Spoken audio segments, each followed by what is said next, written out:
नमस्ते दोस्तों, JS take channel में आपका स्वागत है। मैं हूं आपका हॉस्टल दोस्त हरजीत सिंह चौहान। आइए तो आज हम एक वैकेंसी देख लेते हैं दोस्तों। तो ये वैकेंसी आपके हैं बीएसएफ से जुड़ी हुई दोस्तों। ये वैकेंसी है बॉर्डर सिक्योरिटी फोर्स की वैकेंसी। तो मैं आपको बता देता हूँ, government of India ministry of home affairs के अंदर ये आता है दोस्तों। और ये डायरेक्ट रिक्रूटमेंट है और ऑनलाइन डिटेल एडवर्टाइजमेंट मैं आपको ये दिखाने जा रहा हूँ दोस्तों। तो इसमें दोस्तों ये ऑनलाइन मोड से आप इसमें अप्लाई कर सकते हैं दोस्तों। वैकेंसी 2020-21 ईयर के लिए है। और नेम ऑफ द पोस्ट आप यहाँ पे देख सकते हैं दोस्तों। एएसआई डीएम ग्रेड 3 के हैं ये। एक पोस्ट है इसकी। कारपेंटर की 4 पोस्टें हैं। प्लम्बर की 2 पोस्टें हैं दोस्तों। और इसके अलावा यहाँ पे सैलरी वगैरह भी दी गई है दोस्तों। पे मैट्रिक 29,200 से 92,300 है। कारपेंटर और प्लम्बर की सैलरी 25,500 से लेके 81,100 तक है। 7th पे है, तो सेंट्रल की जॉब है दोस्तों, कोई दिक्कत वाली बात नहीं। इसके अलावा कांस्टेबल सीवरमैन है, 2 पोस्ट हैं। कांस्टेबल जनरेटर ऑपरेटर है, 24 पोस्ट है। इसके अलावा कांस्टेबल जनरेटर मैकेनिक की 28 पोस्ट है दोस्तों। कांस्टेबल लाइनमैन की 11 पोस्ट है। टोटल मिला के से 72 वैकेंसी है। और ये जो नीचे वाले सारे हैं, कांस्टेबल सीवरमैन से लेकर लाइनमैन, इनकी दोस्तों पे मैट्रिक्स लेवल 3 है। और 21,700 से 69,100 तक इनका पे स्केल रहेगा दोस्तों। इसके अलावा नोट ये कुछ चीजें हैं कि अगर आपको और ज्यादा इसके बारे में डिटेल में जाके देखना है तो ये इसकी ऑफिशियल वेबसाइट है, जो मैं यहाँ पे ओपन कर रहा हूँ। वहां से मैं आपको और कुछ दिखा रहा हूँ। इसके अलावा अब आपको एज रिलेक्शन वगैरह बता देता हूँ। नेशनलशिप आपका इंडिया का होना जरूरी है। इसके अलावा disqualification, no person who has entered in the contracted marriage with a person having a spouse और लिविंग, कॉन्ट्रैक्ट मैरिज वाला इसमें भर नहीं पाएगा। इसके अलावा who have spouse living as entered into contractual marriage with person shall be eligible for appointment under these rules। ये मतलब वो मैरिज एक्ट के तहत कोई एक से ज्यादा रख रहा है या कोई मैरिज एक्ट के तहत रख रहा है तो वो डिस्क्वालीफाइड इसमें हो जाएगा। तो दोस्तों वैसे तो 18 से 25 वाले ज्यादातर अनमेरिड ही होते हैं, तो लेकिन फिर भी ये क्लॉज दिया गया है। अब हम देख लेते हैं आगे एलिजिबिलिटी कंडीशन। एलिजिबिलिटी क्या रहेगी दोस्तों? तो इसमें एज लिमिट दोस्तों एएसआई ड्राफ्टमैन के लिए 18 से 25 है। और बाकी सबके लिए भी carpenter, plumber, sewerman, generator operator, generator mechanic, सबके लिए 25 है, 18 से 25 तक। तो दोस्तों ये क्लोजिंग डेट जो होगी वहां तक आपकी गिना जाएगी। Crucial date for determine age limit in each such case shall be closing on the date of receipt of online application. Online application जो खत्म होगी उसके वहां पे ये आपकी डेट रहेगी।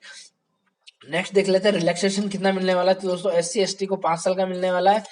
ओबीसी को 3 साल का है। एक्स सर्विसमैन को दोस्तों 3 साल का है। मिलिट्री सर्विसेज से वो सारी चीजें कर रखा हो। इसके अलावा एक्स सर्विसमैन ओबीसी को 6 साल, 3+3 साल का है। एक्स सर्विसमैन SC ST को 8 साल का है। और गवर्नमेंट सर्वेंट अनरिजर्व वालों को 5 साल का है। नेक्स्ट अब देख लेते हैं गवर्नमेंट सर्वेंट ओबीसी ST, इनके 8 साल, 10 साल। विडो वगैरह के लिए मैक्सिमम एज लिमिट 35 साल की विडोज में बढ़ सकती है। इसके अलावा मैक्सिमम एज लिमिट 38 साल इसमें दे रखी है। विडो या डिवोर्स वुमेन है जो जुडिशली सेपरेटेड ओबीसी वाली, वो 38 साल है। इसके अलावा SC ST वाली विडो है तो विडो या कोई डिवोर्स दे तो वो 40 साल तक बढ़ सकती है। इसके अलावा गुजरात वाले जो रोड्स के अंदर जो हुए कम्युनल रोड्स 1984 और गुजरात रोड 2002 के अंदर, उनके लिए 5 साल की वो चीजें हैं। इसके अलावा ये और भी दे रखे हैं। तो दोस्तों अगर कोई दिक्कत हो तो इसमें आप और डिटेल से देख सकते हैं। मैं आपको कुछ काम की चीजें बताने वाला हूँ। एनेक्सर B और एनेक्सर C और C1 क्या है वो आप देख लेते हैं। तो दोस्तों हम देख लेते हैं educational qualification. ASI draftman grade 3 के लिए दोस्तों 10वीं पास मांगा है। और इसके अलावा डिप्लोमा कोर्स होना चाहिए आपका ड्राफ्टमैन सिविल के अंदर। कारपेंटर के लिए दोस्तों 10वीं पास के साथ में आईटीआई का सर्टिफिकेट मांगा है दोस्तों। और या 3 साल का आपने कहीं पे काम कर रखा हो दोस्तों। इसके अलावा प्लम्बर के लिए भी वही आईटीआई और 10वीं पास वाली चीजें। कांस्टेबल सीवरमैन के लिए ये 10वीं पास मांगा है, इसमें कोई आईटीआई नहीं मांगी है। इसके अलावा कांस्टेबल जनरेटर ऑपरेटर के लिए दोस्तों इसमें क्या है देखो, 10वीं पास के साथ में आईटीआई में वो इलेक्ट्रिशियन, वायरमैन या डीजल मोटर मैकेनिक या किसी में भी वो कर रखा हो। इसके अलावा कांस्टेबल जनरेटर मैकेनिक के अंदर वही डीजल मोटर मैकेनिक किसी में भी आईटीआई कर रखा हो 10th के साथ में। कांस्टेबल लाइनमैन, तो दोस्तों लाइनमैन में 10वीं के साथ में आपके आईटीआई से प्राप्त सर्टिफिकेट होना चाहिए जो इलेक्ट्रिशियन, इलेक्ट्रिकल वायरमैन और लाइनमैन का हो। इसके अलावा अगर आपके पास में 3 ईयर का एक्सपीरियंस भी है तो वो आपको जल्दी से ले लेंगे। फिजिकल स्टैंडर्ड क्या होना चाहिए दोस्तों आपको? तो हाइट आपकी 167.5 सेंटीमीटर मांगी है। फीमेल की 157 है। चेस्ट 80 सेंटीमीटर है और एक्सपेंड करके आपके 85 है। फीमेल के लिए एप्लीकेबल नहीं है। इसके अलावा वेट आपको एप्रोप्रिएट हाइट और आपकी जो चीज़ें हैं उनके अकॉर्डिंग आपका वेट होना चाहिए मेडिकल स्टैंडर्ड। अब देख लेते हैं for the constable, head constable, और उनके लिए भी लगभग इतना ही है, 165 और 76 और 81, ज़्यादा कोई खास फर्क नहीं है। तो दोस्तों ये चीज़ें, और जनरेटर और पावर ऑपरेटर, ये generator operator, constable, generator mechanic और लाइनमैन वालों के लिए 165 सेंटीमीटर है हाइट, और चेस्ट 76 और 81 वाला है। ये चीज़ें दोस्तों नेम। और हम देख लेते हैं मेडिकल स्टैंडर्ड। तो ये देखिए आई के अंदर ये, अगर आपकी बेटर आई है तो N6 वाला होना चाहिए। रोज आई में ये चीज़ें आती है तो आप देख लें, आपके आपके डॉक्टर से थोड़ा प्रिस्क्राइब कर लें, या जैसा भी आपको पता होगा कि आपने कर रखी है नहीं कर रखी है ये चीज़ें, तो आप उसमें जान ले ये बात है। नेक्स्ट हम देख लेते हैं टेटू। तो दोस्तों टेटू वगैरह आपके लोकेशन साइज सारा दिया गया है। Size must be less than 1/4। तो टेटू वगैरह एल्बो वगैरह पे, हैंड पे ये नहीं होना चाहिए, इस बात का आप ध्यान रखें। मतलब आप मान के चले कि भी टेटू वालों को वो नहीं लेंगे, और है तो आपके पास में छोटा टेटू है तो चल जाएगा, ज़्यादा बड़े हैं तो फिर वो नहीं चल पाएगा। इसके अलावा हम देख लेते हैं सर्टिफिकेशन फॉर्मेट ऑफ, और ये देख लेते हैं सिलेक्शन प्रोसीजर। फर्स्ट फेज में क्या होगा, आपका रिटन एग्जामिनेशन होगा, असिस्टेंट सब इंस्पेक्टर ड्राफ्टमैन वगैरह का, और बाकी सबका दे रखा है। पार्ट ए में आपके आएगी इंग्लिश, उसके 20 क्वेश्चन आएंगे, 20 नंबर के होंगे, और जनरल अवेयरनेस आएगी, 20 नए क्वेश्चन होंगे, 20 नंबर के, 2 घंटे का होगा ये। अब देख लेते हैं पार्ट सी के अंदर दो तो टेक्निकल सब्जेक्ट होगा, जैसे आप आईटीआई में जो भी हो, तो 60 क्वेश्चन आएंगे, 60 नंबर के होंगे, ऐसे करके टोटल दोस्तों 100 क्वेश्चन रहेंगे आपके, है ना, इस बात का आप ध्यान रखेंगे। अब रिटन एग्जामिनेशन में और क्या होगा, for the post of head constable, carpenter, constable, plumber, sewerman, generator operator, इसके अलावा लाइनमैन, मैकेनिक, इनके लिए दोस्तों जनरल इंटेलिजेंस और रीजनिंग के 20 क्वेश्चन आएंगे और 20 नंबर के होंगे, जनरल अवेयरनेस के 20 क्वेश्चन होंगे और 20 नंबर के होंगे, टेक्निकल सब्जेक्ट 60 नंबर का होगा, ऐसे करके 100 क्वेश्चन 100 मार्क के होंगे, 2 घंटे में इनको करना रहेगा।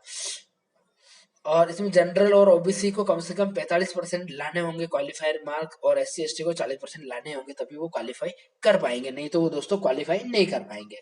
तो ये दोस्तों ये हो गए। इसके बाद में आप देख सकते हैं यहाँ पे सेकेंड फेज में एग्जामिनेशन के बाद में आपके दो को डॉक्यूमेंटेशन, सारा डॉक्यूमेंट ले जाने हैं, डॉक्यूमेंटेशन वेरिफिकेशन होगा, फिर फिजिकल स्टैंडर्ड टेस्ट पीएसटी होगा आपका।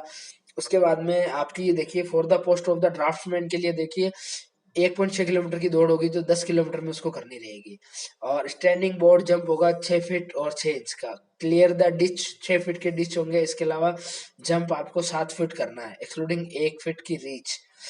इसके अलावा जो दूसरे हैं ड्राफ्टमैन के अलावा, उनके रनिंग होगी 1.6 किलोमीटर 6.5 मिनट के अंदर, और फीमेल के लिए 800 मीटर होगी, लॉन्ग जंप 11 फीट होगा, और हाई जंप 3.5 फीट होगा। तो ये आप चीजें तैयार करके रखें बीएसएफ में अगर आप जाना चाहते हैं तो।